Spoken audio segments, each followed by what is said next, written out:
My name is Anna and I am 32 years old. The church is old. Very, very old. The gray stones are outside, and the green ivy climbs on the stones. It is St. Jude's Church. It is on the edge of the town. Outside, I hear the loud noises. The buses go whoosh and the cars go fast. People walk and talk quickly. But inside St. Jude's, everything is slow. Time does not move here. It just stops, like an old clock that is broken. I work here most nights. I am the cleaner. When I come in, the air is thick. It smells like old things. It smells like dust and it smells like melted white wax from the candles. This smell is my job. I know it well. I like the time when the sun goes down. This is the best time. The big windows are made of colored glass. Blue and red and gold colors. When the sun goes low, the light hits the glass hard. The colors then fall on the wooden floor.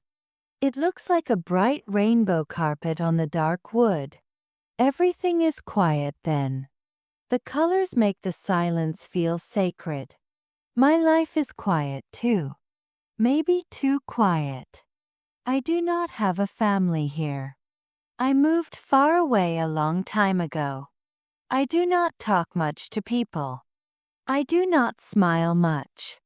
Because of this, my life is almost invisible. Like the dust I clean, I am just everywhere, but no one sees me. I clean all the pews. They are long wooden benches. I use a soft cloth and wood polish. I rub the wood gently. Swish, swish. That is the only sound in the church when I work.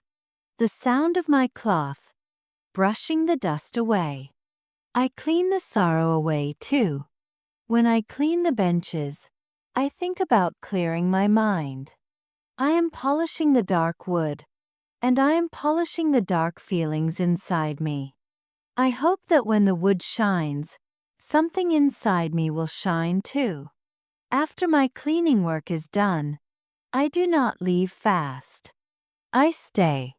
I sit in the back pew, where the light does not reach very well. I do not pray. I just sit.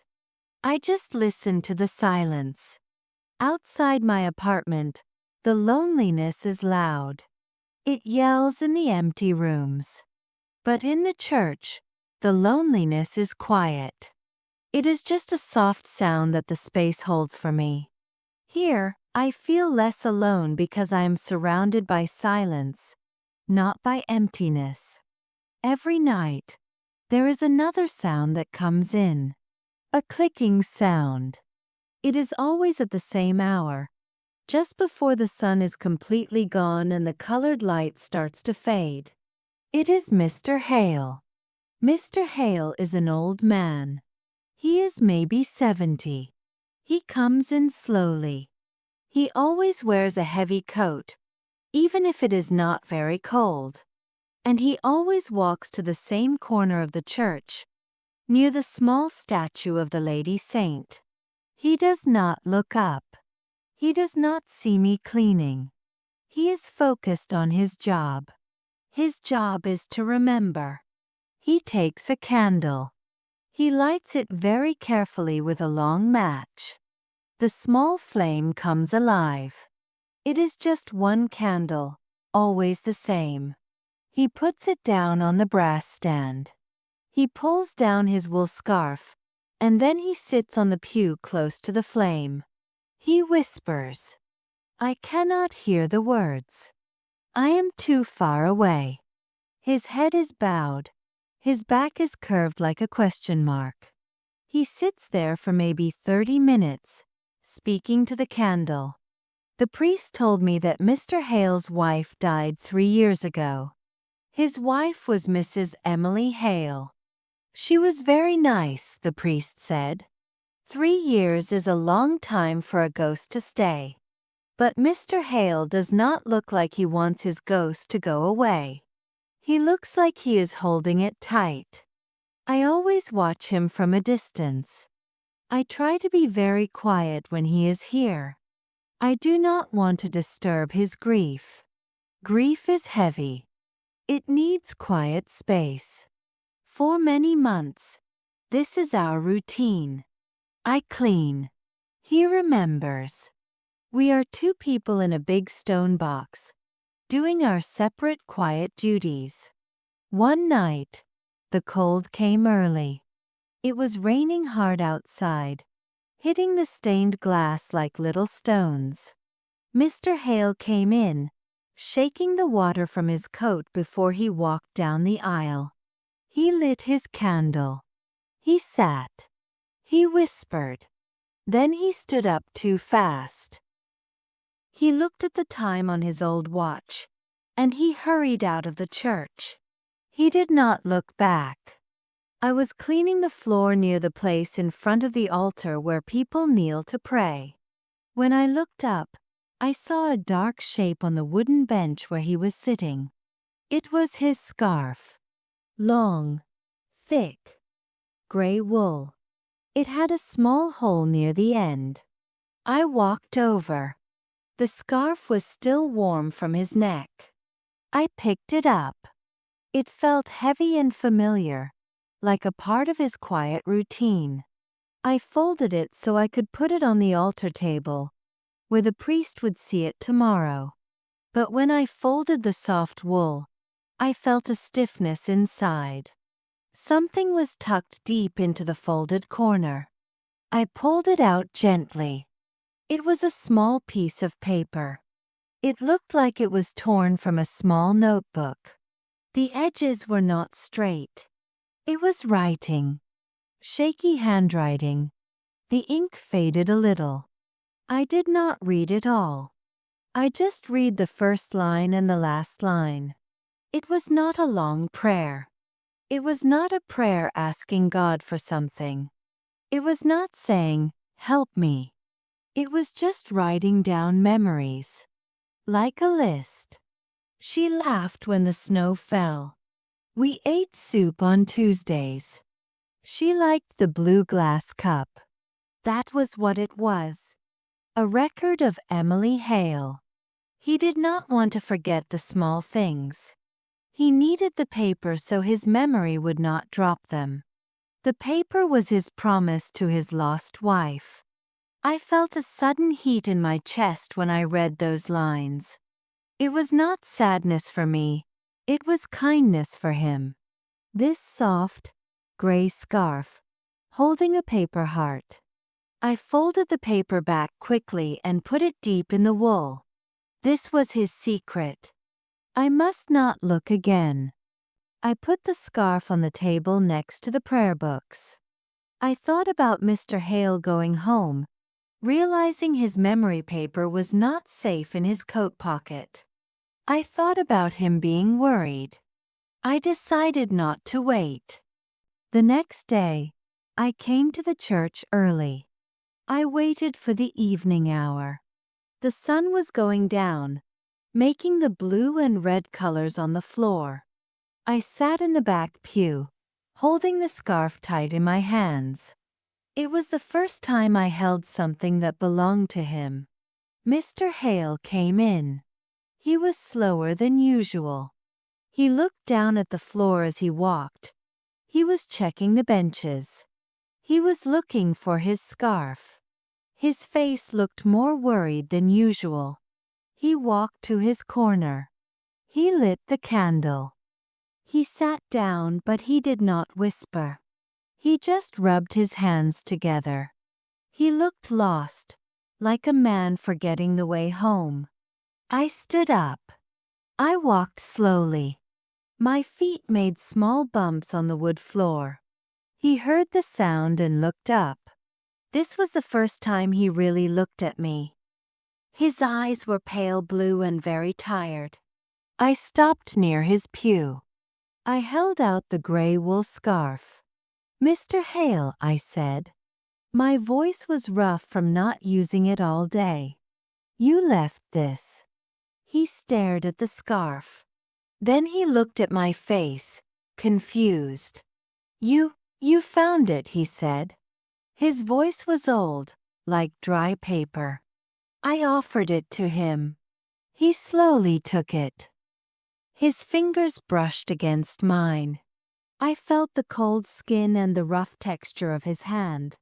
He did not put the scarf around his neck. He held it in his lap.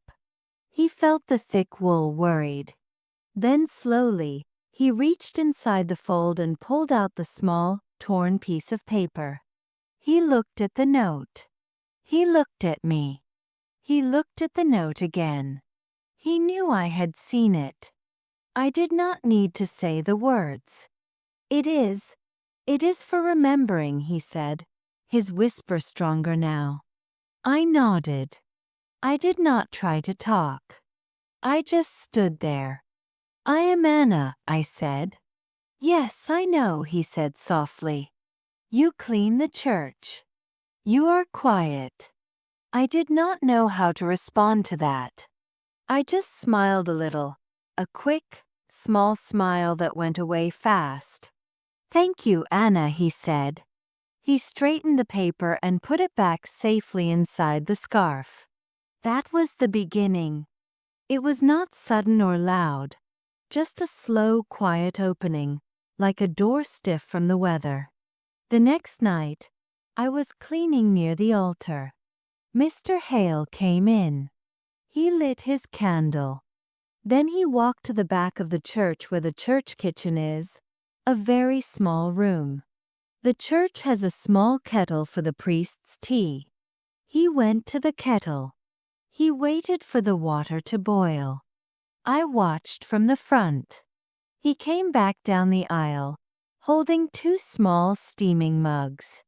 One for him, and one he held out to me. It is very cold tonight, he said. Tea is good for the cold. I stopped polishing the brass stand. I hesitated. No one ever shared anything with me at the church. My job was to be separate, to be the invisible cleaner. But he was standing there, holding the warmth out to me. I walked toward him feeling shy. I took the mug. It was simple dark tea, but it was warm. Thank you, I said. He did not ask me to sit with him. We just drank the tea standing in the aisle. He sipped his hot drink slowly, looking at his candle. I drank mine fast, feeling the warmth spread inside my cold hands and my cold chest. This small gesture of kindness changed the cleaning routine. Now, every night, Mr. Hale arrived. He lit his candle for Emily. He put the kettle on. And he made 2 cups of tea.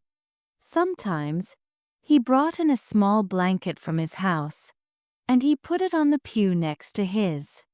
I did not sit every time, but sometimes I did, after the main cleaning was done. I would sit maybe 4 or 5 benches away from him. We did not talk much. We did not need to. How was the day, Anna? He would ask softly.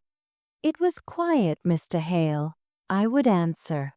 Quiet is good, he would always say. He would sometimes talk to his candle, whispering his memories. I realized that the whispering was not just grief. It was practice.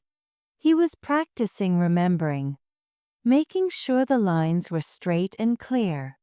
One day, I noticed the scarf again. The wool was coming apart near the hole where the note was hidden. If it came apart too much, the little paper would fall out. I waited until Mr. Hale left.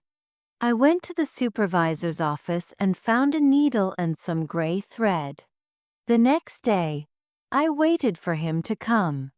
When he sat down, I went to him with the needle and thread in my hand. Mr. Hale, I said, your scarf has a big hole. The paper will run away. He looked panicked for a second. Oh, I know. I am not good at sewing, he admitted. I can fix it, I said simply.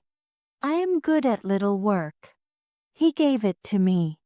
I sat beside him, close enough to feel the warmth from his coat, but not touching him. As he whispered his stories to the candle, I quietly mended the wool. I pushed the needle in and out, fixing the threads one by one. I covered the hole. It took a long time. The small movements were soothing. My mother used to mend things. I remembered how it felt to focus on the thread, carefully making small, hidden stitches. When I finished, the scarf was strong again. The note was safe. When I gave it back, Mr. Hale just looked at my work. He traced the new stitches with his finger. Thank you, Anna. That is important work, he paused. It feels like you are mending something more than wool. I did not ask him what he meant. I just went back to cleaning the dust from the wooden lectern. The church bells rang every hour. When I first came here, the bells sounded lonely. They were loud and empty, calling out into the night where no one answered me. Now, they sounded different. When the bells rang at 7 o'clock, Mr. Hale was always lighting his single candle. Or sometimes he was giving me the second cup of tea. Now, the bells sounded like a rhythm. A steady, alive sound. Like a heartbeat, saying, "We are here. We are here." As winter came, the church was colder. Mr. Hale started lighting 2 candles sometimes. One for Emily, and one that was just a general small light. I also started bringing my own small candle. I did not light it for anyone. I lit it for myself. I lit it for the 3 years I thought I had nothing. One night, Mr. Hale and I were sitting closer. The cold forced us together slightly. We were sharing a small blanket. He pulled out the note from the scarf. He looked at the lines. I miss the noise, he said, surprising me. The noise? Emily was loud. She sang bad songs. She laughed loudly. Now, my house is too quiet. I come here for the quiet that is shared. My house is quiet and empty. The church is quiet. I understood that perfectly. My house was quiet, too. My life was always quiet, Mr. Hale, I told him. I do not know how to be loud. He nodded slowly. He did not look at me. He looked at the candle flame. It's okay, Anna, he said. Loudness is not always the only kind of life. Silence can hold things too. Like this church. It holds the light, the dust, and the memories. We sat for a long time. The candles burned down low. He did not ask about my loneliness. I did not ask about his wife. But in the quiet, we understood everything. Loneliness was our common language. The small gestures of kindness were building something between us. It was not the fast, loud love of young people. It was the slow, warm light of a candle. It was 2 lonely souls. They felt better when they were close to each other. It was love that arrived quietly. It came as a shared blanket. It came as a strong stitching on old wool. It came as a kettle of boiling water for 2. I thought love was supposed to return to your life the way it left. Loud and rushing and strong. But it did not. It came back slowly and gently. Just as someone sitting beside me in the evening silence. Now, when I look at the old building, it does not feel cold and empty anymore. The rough stone walls still smell of wax and dust, but now they smell like soft tea too. I still clean the pews every night. The cloth still brushes the wood. Swish, swish. But now, when I sit back in the shadows, I am not alone. Mr. Hale is in his usual corner. He has started to draw small, simple pictures on the memory note. A picture of a blue glass cup. A picture of two stick figures holding hands. He looks up sometimes now. And when he sees me, I see a small, gentle smile on his face. And I smile back. My smile is small too, but it is real. It stays longer now. The church is full. It is full of old memories. Like the quiet sound of two people learning how to live in the same space, letting the light heal them slowly, one candle at a time.